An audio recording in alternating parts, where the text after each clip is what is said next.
Muy buenas a todos y bienvenidos a este nuevo episodio de IT. Espero que anden muy bien. Muchas gracias a la gente que estuvo viendo el video del capítulo anterior de ayer.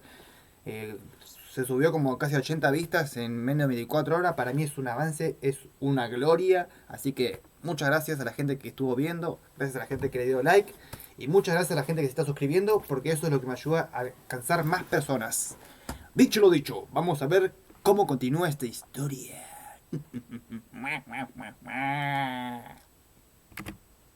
Ben Hanscom toma una copa.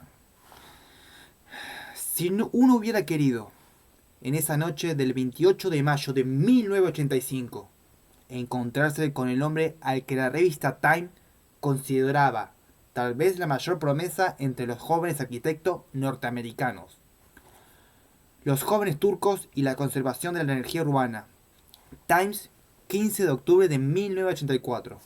Tendría que haber tomado hacia el oeste al salir de Omaha por la Interestatal 80, girando por la salida de bla bla hasta el centro de la ciudad, que no llega mucho. Allí tendría que salir por la 92 a la altura de Bucky, especialidad de la casa, escalope de pollo, y luego girar a la derecha para tomar la 63 que cruza con un hilo al desierto pueblito de Gatlin y entrar, finalmente, en Hermingford Home. El centro de Hermingford Home hace que les... ¡Qué nombres de mierda! Que... ¡Stephen King! ¿Por qué hay tantos nombres de mierda? No importa mucho la calle, la curvita, esa mierda relleno al pedo. Va a ser de más al pedo, amigo. Ah, me encantan tus libros, loco, pero ahí no... Me hace da bronca, amigo. Ah, entra el Pennywise en mí. Ya quiero que se mueran todos. Ahora que no pasa, pero bueno. Parezca, perdón, se me dispara el TDA y tengo que explotarlo un poquito porque si no me bugueo. Es que hay no muchas palabras y muchas pelotas que te dice que el cantante, que esto, que el conductor del programa, que fulano, mengano, que eso no interesa y a nadie le importa. Ah, listo. Sweet Home parezca la ciudad de Nueva York. El distrito comercial consiste en 8 edificios, 5 de un lado y 3 del otro. Allí está la peluquería Buen Corte. En el escaparate un letrero escrito a mano. Reza: si eres hippie, ve a cortarte el pelo a otra parte. El cine de reestreno. La tienda de baratijas. Hay una sucursal del Banco de Propietarios de Vivienda de Nebraska. Una estación de servicio, una farmacia y la Ferretería Nacional. Artículos para la granja. Único negocio de la ciudad que luce inmediatamente próspero. Además, cerca del extremo de la calle principal, algo apartado de los edificios, como un paria, y, apoyando en el borde de la gran nada, está el clásico bar de la carretera, la Rueda Roja. Si uno hubiera llegado tan lejos, habría visto en él aparcamiento de tierra salpicada de baches un viejo Cadillac de 1968, descapotable, con antena doble en la parte trasera. La placa de identificación decía, simplemente, el Caddy de Ben. Y dentro, caminando hacia el mostrador, uno había encontrado al hombre flaco, quemado por el sol, vestido por una camisa de cambray, vaqueros desteñidos y polvorientas botas de trabajo, bastante gastadas. Tenía leves patas de gallo alrededor de los ojos, pero en ninguna otra parte. Tenía 38 años, pero aparentemente tal vez 10 menos. Hola, señor Hancom, dijo Rick Lee, poniendo una servilleta de papel en el mostrador mientras Ben se sentaba. Ricky Lee parecía algo sorprendido, y lo estaba. Hasta entonces, nunca había visto a Hancom en la rueda. Un día de semana. Acudía regularmente todos los viernes por la noche y tomaba 2 cervezas. Los sábados por la noche tomaba 4 o 5. Siempre preguntaba por los 3 hijos varones de Rick Lee. Siempre dejaba una propina de $5 bajo la jarra de cerveza, cuando se retiraba. Tanto en la conversación profesional como en el apredio personal, era holgadamente el cliente favorito de Ricky Lee. los $10 semanales y los 50 que dejaba bajo la jarra en cada Navidad, desde hace 5 años. Era más que suficiente, pero mucho más valía la compañía de ese hombre. Una compañía digna siempre era una rareza, pero en un antro de mala muerte como ese, donde lo más común era la cháchara, barata, escaseaba más que los dientes de la mandíbula de la gallina. Aunque Hancom tenía sus raíces en Nueva Inglaterra y había hecho un estudio en California, poseía algo más que un toque de tejano extravagante.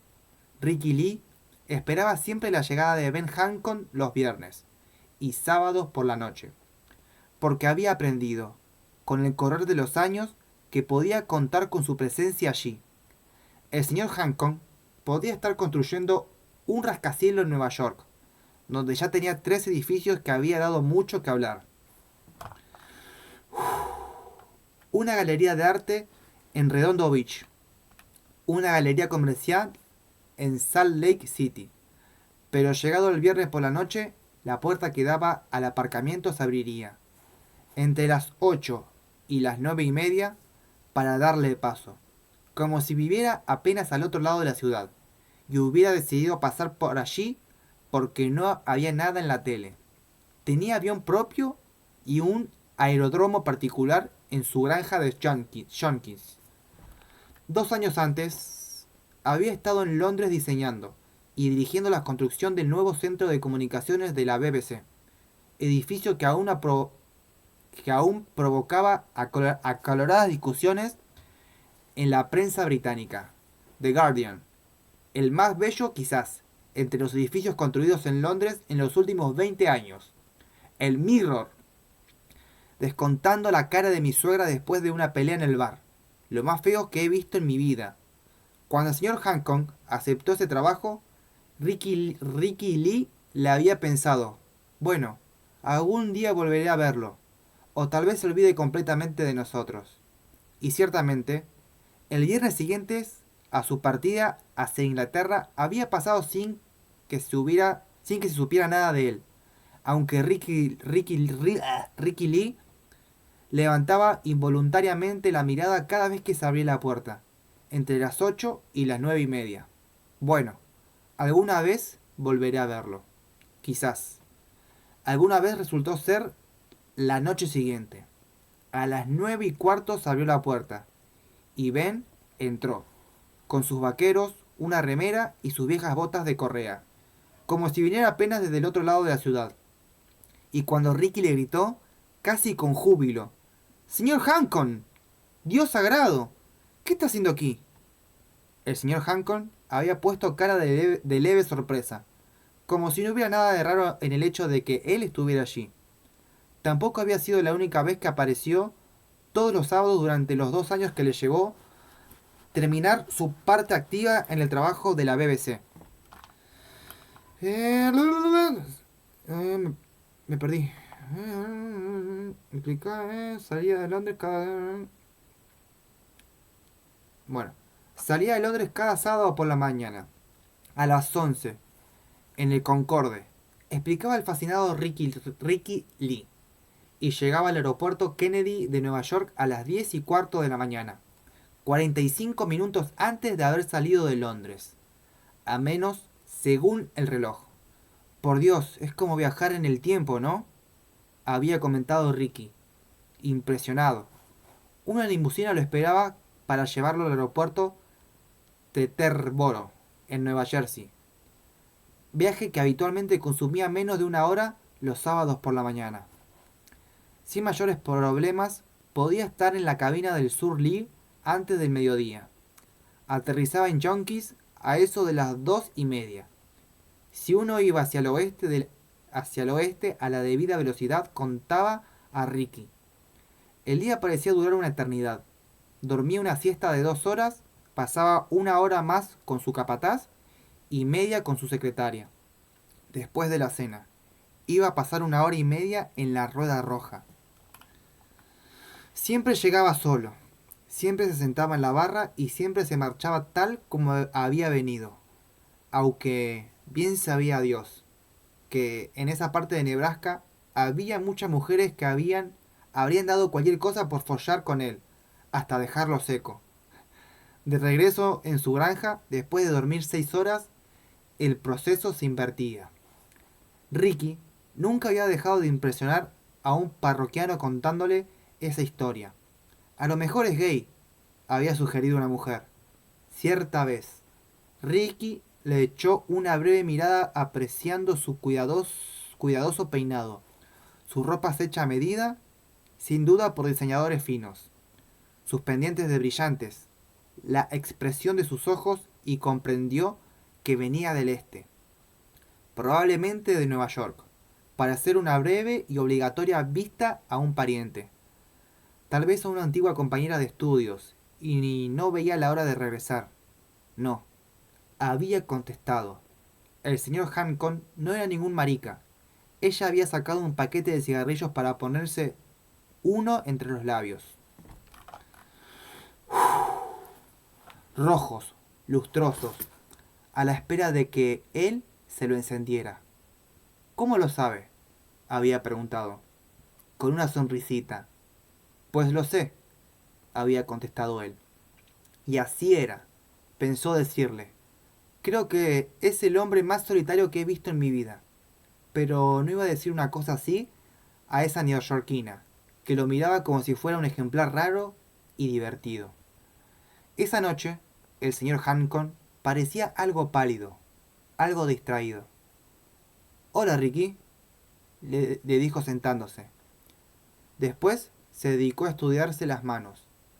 Ricky sabía que iba a pasar los 6, 7 u 8 meses siguientes en Colorado Springs, supervisando la construcción de un centro cultural amplio, con amplio complejo de 6 edificios insertados en la ladera de una montaña. Cuando esté terminado, la gente dirá que parece como si un niño gigantesco hubiera dejado sus bloques de juguetes sembrados en una escalera. Había dicho Ben a Ricky. Bueno, no todos, pero sí algunos y tendrán razón a medias. Pero creo que va a funcionar. Es lo más grande que he intentado y hacerlo va a dar mucho miedo. Pero creo que va a funcionar. Ricky se dijo que probablemente el señor Hancon tenía un poco de ese miedo que sienten los actores al salir al escenario. No tenía nada de asombroso ni de malo. Cuando uno llega tan alto como para llamar la atención, llega tan alto como para atraer a los tiros. O a lo mejor le había picado el bicho de la gripe. El bicho ese está muy activo por ahí. Ricky sacó una jarra para cerveza y estiró la mano hacia el grifo. De eso no, Ricky. Ricky se volvió sorprendido y cuando Ben levantó los ojos de sus manos, se sintió súbitamente asustado, porque el señor Hancock no parecía tener miedo al escenario, ni a la gripe que amenazaba por ahí, ni a nada de eso.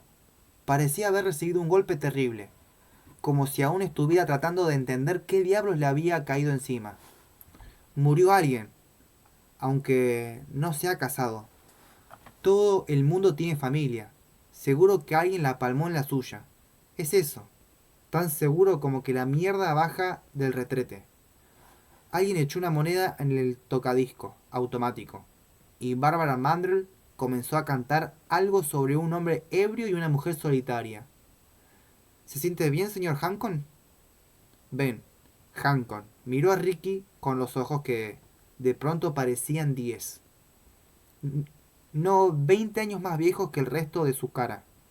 Y Ricky se quedó atónito al observar que el señor Hancon estaba encaneciendo. Ah, como que están saliendo canas. Hasta entonces no le había visto canas. Hancon sonrió. Fue una sonrisa espantosa, horrible, como ver sonreír a un cadáver. Creo que no, Ricky. No, señor. Esta noche no me siento nada bien. Ricky dejó la jarra y se acercó a él. El bar estaba tan desierto como si fuera un lunes por la noche, bien lejos de la temporada de campeonatos. No había ni siquiera 20 parroquianos de los que pagan. Annie estaba sentado junto a la puerta de la cocina jugando a las cartas con la cocinera. ¿Malas noticias, señor Hancon? Malas noticias. Eso es. Malas noticias en casa. Miraba a Ricky. Miraba a través de Ricky. Lo siento, señor Hancon. Gracias, Ricky. Quedó en silencio. Ricky iba a preguntarle si podía ayudarlo en algo cuando él dijo: ¿Qué whisky sirve aquí, Ricky? Para los demás, Four Rose. Pero para usted tengo Wild Turkey. Hancon sonrió un poquito. Muy amable de tu parte, Ricky. Creo que debes darme esa jarra. Después de todo, lo que harás, lo que harás será llenar de Wild Turkey. ¿Llenarla?, repitió Ricky, francamente atónito. Coño, voy a tener que sacarlo de aquí rodando. O llamar a una ambulancia, pensó. Esta noche no, dijo Hancon. No creo. Ricky... Me perdí. ¿Eh? Ah. Ricky miró cautelosamente al señor Hancon a los ojos, para ver si tal vez bromeaba. Le llevó menos de un segundo comprobar que no, así que sacó la jarra del bar y la botella de Wild Turkey de la estantería. Cuando comenzó a servir, el cuello de la botella repiqueteaba contra el borde de la jarra. Contempló el gorgoteo del líquido, fascinando a pesar suyo. Ricky decidió que el señor Hanco tenía, después de todo, bastante de tejano. Nunca en su vida había servido ni volvería a servir semejante medida de whisky. Que llamar a una ambulancia. Si llega a tomarse todo esto, tendré que llamar a Parker y a Walter de Venezuela para que me manden una carroza fúnebre. De cualquier modo, le llevó la jarra y se sentó frente a él. Cierta vez, el padre de Ricky le había dicho que si un hombre estaba en su sano juicio, uno debía de darle lo que quería y pudiera pagar, fuera meado o veneno. Ricky no sabía si el consejo era bueno o no, pero sí que cuando uno explotaba un bar para vivir, hacía bastante por evitar que la conciencia lo convirtiera en carnada para caimanes. Hancon miró el monstruoso trago por el momento, pensativo. Luego preguntó: ¿Cuánto te debo por esto, Ricky? El tabernero meneó lentamente la cabeza, sin apartar la vista de la jarra llena. No quería levantarla y encontrarse con los ojos fijos, hundidos en las órbitas. No, dijo. Este corre por cuenta de la casa. Hanco volvió a sonreír con más naturalidad. Vaya, gracias, Ricky. Ahora voy a mostrarte algo que aprendí en Perú, en 1978, cuando trabajaba con un tipo llamado Frank Billings, estudiando a sus órdenes. Podría decirse, pescó una fiebre y los médicos le inyectaron 1.000.000 de antibióticos diferentes, sin que ninguno de ellos le hiciera efecto. Pasó 2 semanas ardiendo y al fin murió. Lo que voy a mostrarte es algo que aprendí de los indios que trabajaban en el proyecto. El brebaje local es bastante potente. Si uno toma un trago, le parece suave. No hay problema, pero de pronto es como si alguien hubiera encendido un soldador dentro de la boca apuntándolo hacia la garganta. Sin embargo, los indios lo beben como si fuera Coca-Cola. Y rara vez vi a alguno borracho, mucho menos con resaca. Nunca tuve valor para intentar lo que ellos hacen, pero creo que esta noche voy a probar. Trae una rodaja de limón, de las que tienes allí. Ricky le llevó 4, y la dejó pulcramente en una servilleta junto a la jarra de whisky. Hancon tomó una, inclinó la cabeza hacia atrás como si fuera a ponerse gotas en los ojos, y comenzó a exprimir jugo de limón en su fosa nasal derecha. ¡Dios!, exclamó Ricky, horrorizado. La garganta de Hancon se contrajo, su rostro enrojeció y Ricky vio cómo le corrían lágrimas por la cara, hacia las orejas. En ese momento, el tocadisco automático emitía algo de Spinners. Oh señor, no sé cuánto más puedo aguantar. Hanco buscó a tientas el mostrador. Cogió otra rodaja de limón y exprimió el jugo en la otra fosa nasal. ¡Se va a matar, coño!, susurró Ricky. Hanco dejó caer en el mostrador las 2 rodajas exprimidas. Tenía los ojos de un color rojo furioso y respiraba el jadeo entrecortado. De la nariz le goteaba el claro jugo de limón hasta la comisura de la boca. Buscó a tientas la jarra, la levantó y bebió una tercera parte. Ricky, petrificado, observó el subir y bajar de su nuez de Adán. Hanko dejó la jarra a un lado. Se estremeció 2 veces e hizo una seña de asentamiento con la cabeza. Luego miró a Ricky Ri y sonrió un poquito. Ya no tenía los ojos enrojecidos. El resultado es el que ellos decían. Uno está tan preocupado por la nariz que ni siquiera siente lo que está bajando por la garganta. Usted se ha vuelto loco, señor Hancon, dijo Ricky. ¿Apostaría a tu pellejo? ¿Recuerdas esa frase, Ricky? La decíamos cuando éramos pequeños, ¿verdad? Apuesto mi pellejo. ¿Nunca te dije que yo era gordo? No, señor, nunca, susurró Ricky. Ya estaba convencido de que el señor Hancon había recibido una noticia tan horrible que lo había vuelto loco, al menos momentáneamente. Era una verdadera bola de grasa. Nunca jugaba al béisbol ni al baloncesto. Si jugábamos a cogernos, era el primero que atrapaban.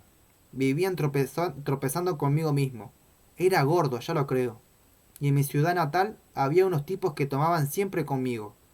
Había un individuo llamado Reginald Huggins, al que todo el mundo llamaba Belch, y otro que se llamaba Victor Chris, y algunos más. Pero el verdadero cerebro de la combinación era un tal Henry Bowers. Si alguna vez piso este mundo un chico auténticamente malo. Ricky Lee, ese chico fue Henry Bowers. Yo no era el único con quien lo tomaba. El problema era que yo no podía correr como los otros. Hancon se desabotonó la camisa y la abrió.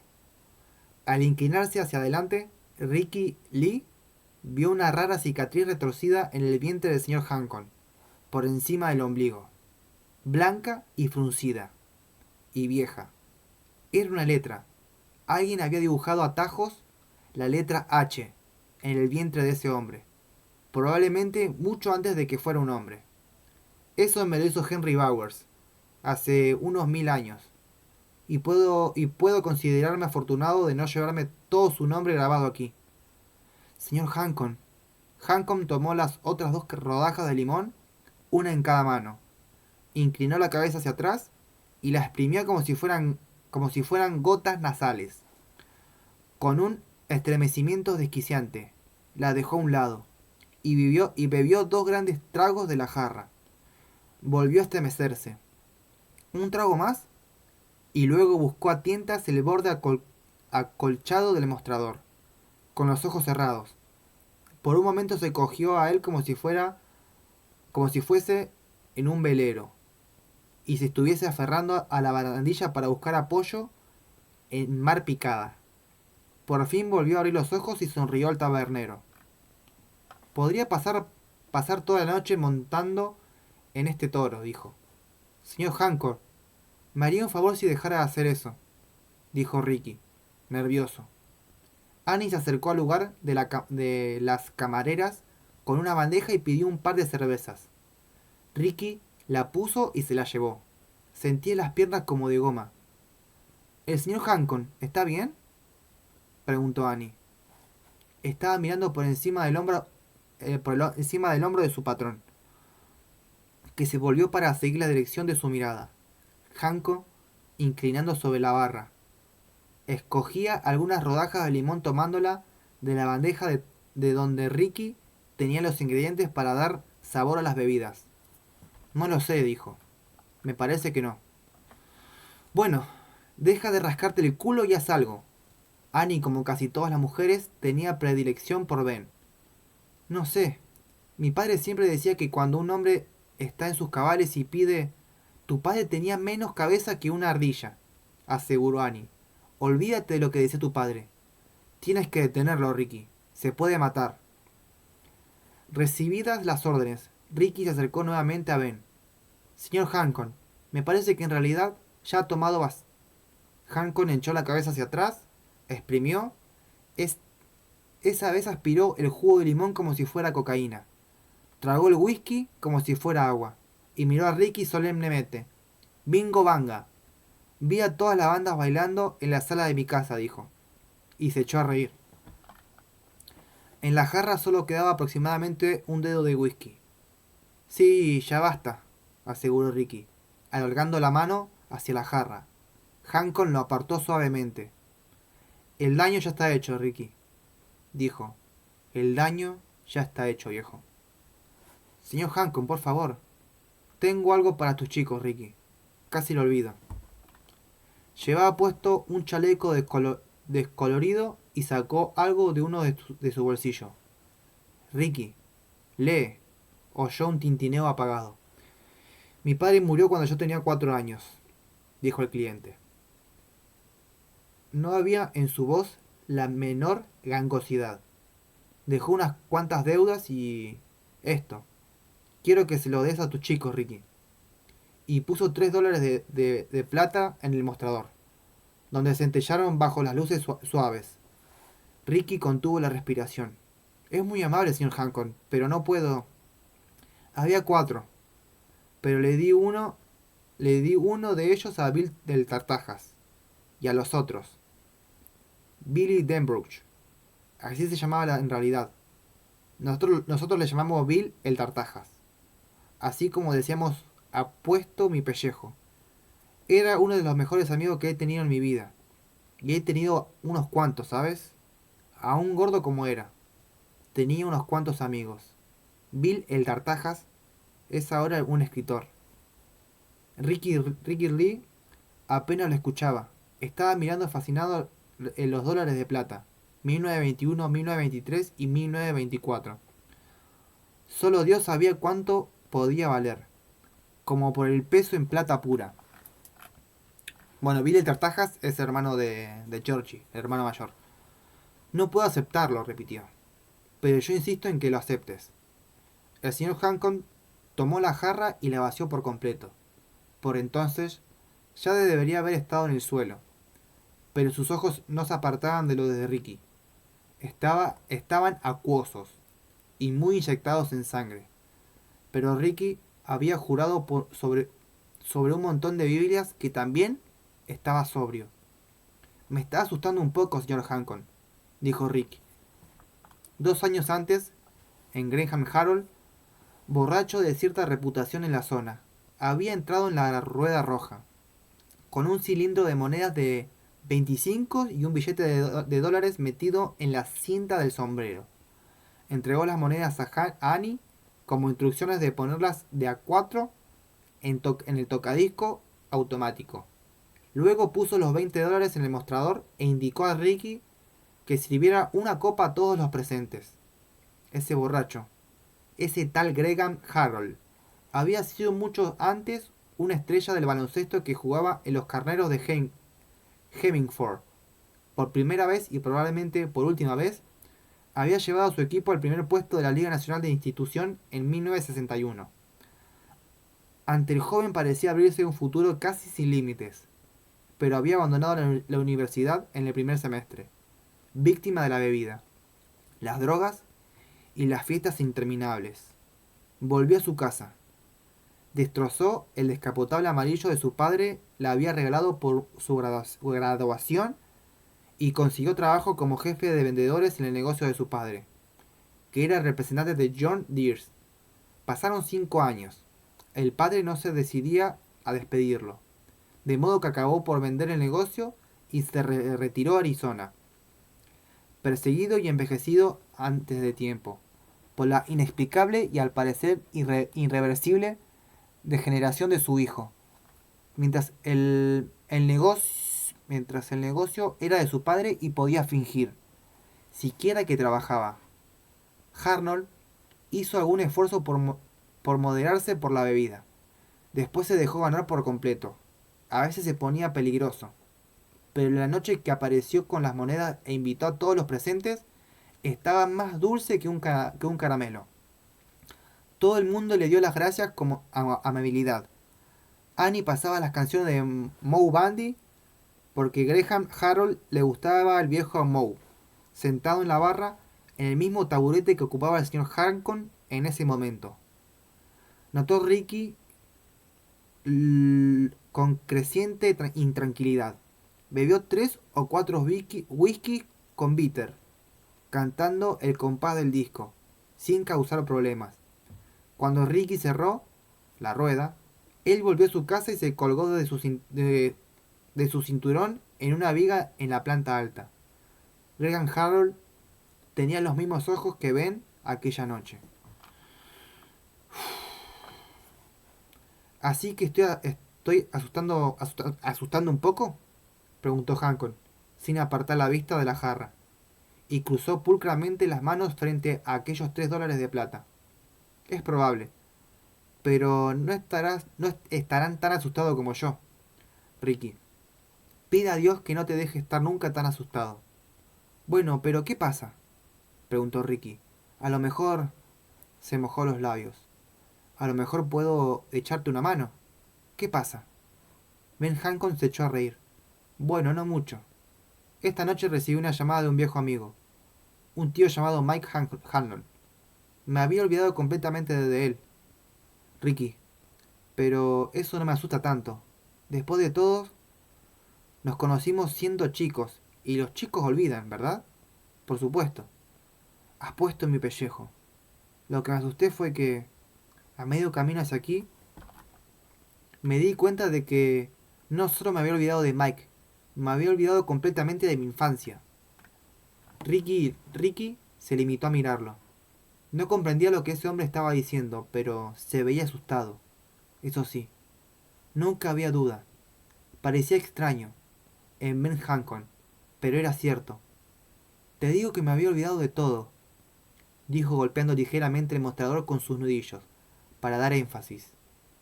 ¿Has olvidado alguna vez de una amnesia tan absoluta que uno ni siquiera se dé cuenta que tenía amnesia? Ricky sacudió la cabeza. Yo tampoco, pero esta noche mientras venía hacia aquí, me vino todo de golpe. Recordaba a Mike, pero solo porque él me había llamado por teléfono. Me había acordado de Derry, pero solo porque él me había llamado desde allá. ¿Derry?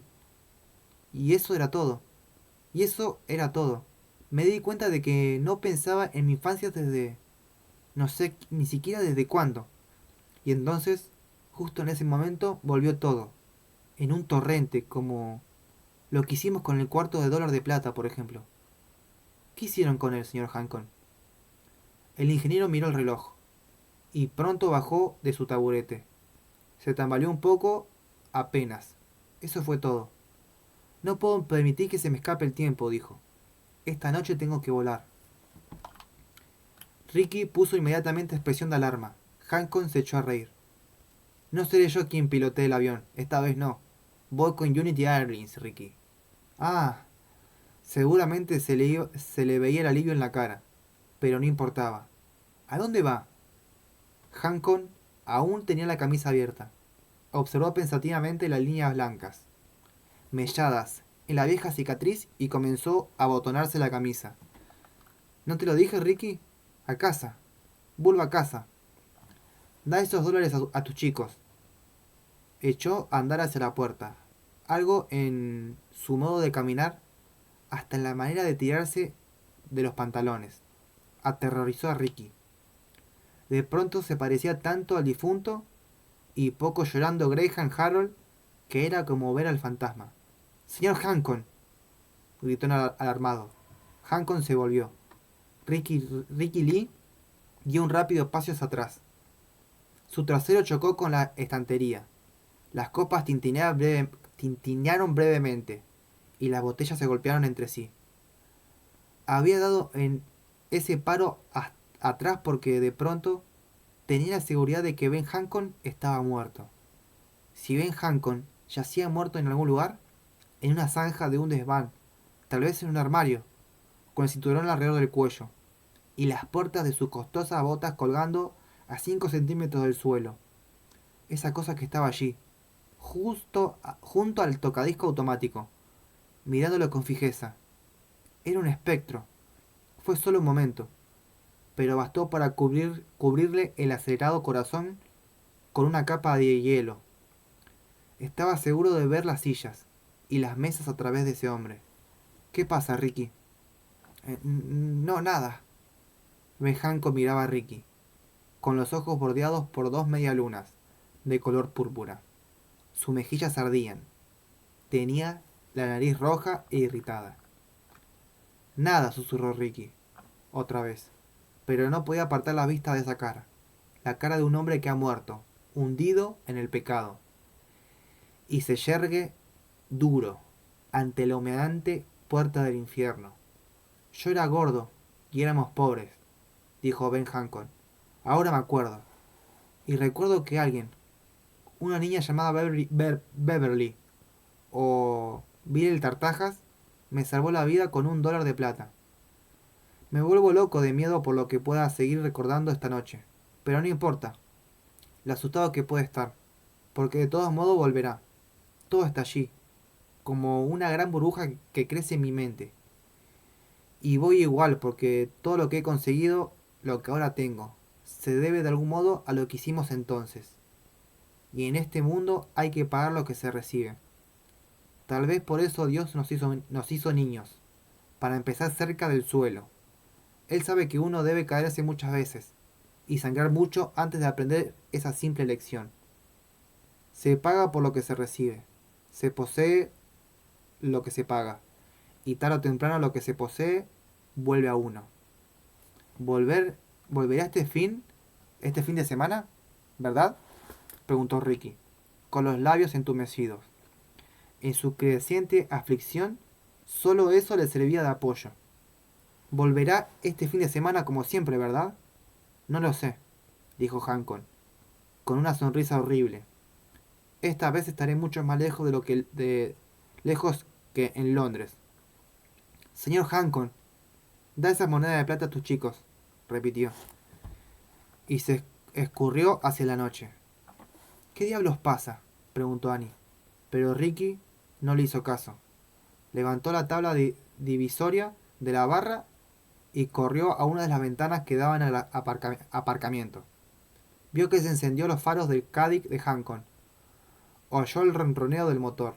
El coche salió del aparcamiento levantando tras de sí una cola de gallo de polvo. Las luces traseras se redujeron a punto rojo por la autopista 63. El viento nocturno de Nebraska comenzó a dispersar el polvo. Se tomó un barril entero. Y tú lo dejaste irse con ese cochazo, protestó Annie. Qué bien, Ricky. No te preocupes. Se va a matar. Y aunque eso había estado pensando Ricky, menos de 5 minutos antes, giró hacia ella en ese momento en que las luces traseras desaparecían de la vista y sacudió la cabeza. No lo creo, dijo. Aunque, por el modo en que estaba, sería mejor que se matara. ¿Qué te dijo? Él meneó la cabeza. Todo estaba confuso en su mente, y la suma total carecía de ese significado. No tiene importancia, pero no creo que volvamos a ver a ese hombre nunca más. Uh, no sé por qué, pero entré en un trance, me parece que leí bastante bien, ¿eh? Oh, qué buena historia, qué buena historia, qué buena historia. Si se evitaran muchas cosas de nombre de calle y cosas así que son irrelevantes, pero no. Cómo lleva la historia Stephen King es increíble, es un maestro. No tengo otra descripción para decir lo que es un maestro. Espero que hayan disfrutado. Es como que entré en la melancolía de Ben, es como que es, es, es re loco lo que dice, cómo uno puede llegar a olvidar. Yo sé que acá hay un tipo de hechizo, de más cosas sobrenaturales, pero termina cayendo en un tipo de realidad, porque a veces uno con sufrimientos o traumas que vive en la infancia o en el pasado, las borra de la cabeza. Porque es una forma de defenderse el cuerpo, es bloquearte ese sentimiento, ese pensamiento, pero de algún modo eso está dentro nuestro. Por eso muchas veces, no sé, eh, pasa que, no sé, de repente de ser una persona que le gusta interactuar con la gente, te volvés una persona que no le gusta hablar con la gente, por ejemplo, ¿no? Y vos no entendés por qué. Y después te das cuenta si tenés la suerte de cavar en tu pasado, te das cuenta de que hubo algo, un trauma que te bloqueó esa forma de ser. Y por eso la gente va a terapia y demás, porque hay muchas, prácticamente olvidamos mucho del pasado, de la infancia. Como las cosas que te gustan, o no sé, la comida que simplemente capaz que te gusta un pastel de papa, por ejemplo. Y no sé, de repente de adulto no cocinaste nunca más, se te borró de la mente el pastel de papa. Porque no sé, capaz que te hacía recordar a tu mamá, por ejemplo, ¿no? Y vos decías, por eso no comía. Porque bueno, extraño a mi vieja y demás, y el pastel de papa me hace acordar a mi vieja. ¿Entendés? Y es una pelotuda lo que acabo de decir, pero es como para aclarar lo que estoy pensando. Y cómo profundiza Stephen en eso, ¿no? Porque bueno, en cierto modo nos describe a nosotros como seres humanos, cómo nos olvidamos, ¿no? Del pasado, de nuestra infancia, cosas que nos hacían felices o cosas que nos hacían tristes. Eh, Entra un bloqueo mental ahí que, bueno, si te pones a escarbar, vas a recordar cosas que vos pensabas que no recordabas, pero ahí están. A mí me pasa, ¿no? O sea, mucho de esto, lo que estoy haciendo, que son grabar estos videos y demás, eh, algo que me hizo terapia cuando yo llegué a una crisis existencial, literalmente, que, bueno, tenía pensamientos no quiero decirlo porque, bueno, no quiero fomentar esas boludeces. Si tenés algún tipo de problema, te sentís mal o sentís que tu camino se acabó, te aseguro que no